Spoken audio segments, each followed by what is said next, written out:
Once you've got all the pieces able to pressurize, let's make sure you can pressurize them all at the same time before we try to coordinate it with your breath work. So if you basically make like a corset or these two little C-clamps and you just kind of squeeze them together, I know you're not grabbing all the points we checked, but you're grabbing the ones that typically are, I guess, the most difficult, especially with your thumbs behind you, and you're covering the most real estate here. So if you've got those C-clamps, you should be able to hold your breath and create this tension or this expansion, this pressure that pressurizes that area and then relaxes, and they go out equally away from your center line.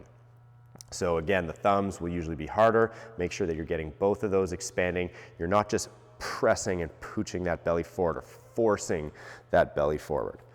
So if you've got that, now you're ready to coordinate with your breath, to have that harmony between your breath and that pressure, which creates that stability, that reflex stability. So how your midsection and trunk are actually working is those muscles, as you breathe in, you know that you're supposed to expand in that area. But if those muscles are somewhat engaged, as you breathe in, they're going to expand while they're engaged. So they're being eccentrically loaded. And then as you exhale, you try to keep that expansion, you try to keep that tension, but they will contract. That'll be a concentric motion. So let's use your bicep. It's hard to conceptualize this area sometimes. So if we use your bicep, let's say it's in its fully shortened position. You're going to like flex it tight. That's you basically having created that tension around you. Now as you breathe in, you know that area is going to expand. So it's going to expand while tight. So you can keep your bicep tight and you can also lengthen it at the same time.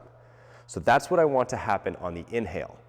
And then as you exhale, you know that that area is shrinking, but you're going to keep that tension. So I want you to feel this squeeze and contract again. So really your core, what we're going to consider your core, is actually always working to different levels. It doesn't have to be 100% like you might have just tried with your bicep, but there's always some form of stability that's happening there. There's some sort of combination between core tension, pressurization, and breath happening. And then again, it's all coordinated and all very harmonious to stabilize your lumbar spine. So that's how we're going to consider working on pressurizing and breathing at the same time. You will see us mention things like drawing your belly button to spine and some other strategies that aren't good for stabilization. It's not how your body is meant to, but that's just us getting a training effect. There's always a reason we do it, and when we're doing these exercises, especially the belly button to spine cue or where we basically coach like almost a drawing in, it's not we're saying that you have to stabilize that way or you even should. That's actually a poor stabilization strategy, but that's just to train a certain area or to stretch a certain area, certain muscles. So we'll use that usually to stretch your diaphragm or get that last little bit of air out or just get you in tune and find that. But when it comes to training your core functionally, you should have expansion while you're breathing in, and you should be able to keep that expansion while you're breathing out. And that's going to be the next piece we work on. Coordinating your breath and pressure. So to warm up for this, we can try a few expansive breaths, make sure we still got that, so you get your position. When you breathe in deeply, you should get that full expansion all around you, around that bottom rib line. It should expand fully. And as you exhale, and you do a full exhale, you should feel that shrink. So you've got good 360-degree expansion with your breath. You're also able to not use your breath and create pressure or expansion in this area where you're going to have those C-clamps squeezing. Now we're going to try to do both at the same time. So what you're going to do is you're going to get those two C-clamps again, and you're going to clip them, squeeze them in tight, get some kind of feedback there and feel what your torso is doing. Now that you've got that, first you're going to hold your breath and you're going to create a little bit of pressure. Let's not go to 100%, let's just make sure we've got it equally. Now as you breathe in, you're going to try to hold that pressure. So when you breathe in, there's more expansion that's happening there, but that contraction's almost resisting the expansion. It's still allowing it, it's just resisting it.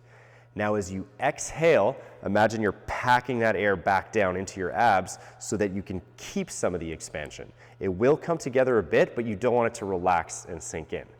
So as you breathe in, you're breathing in against that tension, you're creating more pressure.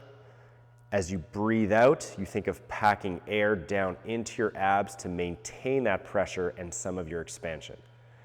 And that's how you're going to basically coordinate breath and these muscle contractions to control your pressure throughout your exercise. So again, You get position, you make sure you've got good breathing, you're going to be able to create that pressure with no breath, and then you're able to hold that pressure as you breathe in. As you breathe in, it's going to build the pressure, and then as you exhale, you try to keep that expansion, packing air down, holding that pressurization. So practice that for a few rounds and make sure you're able to coordinate it.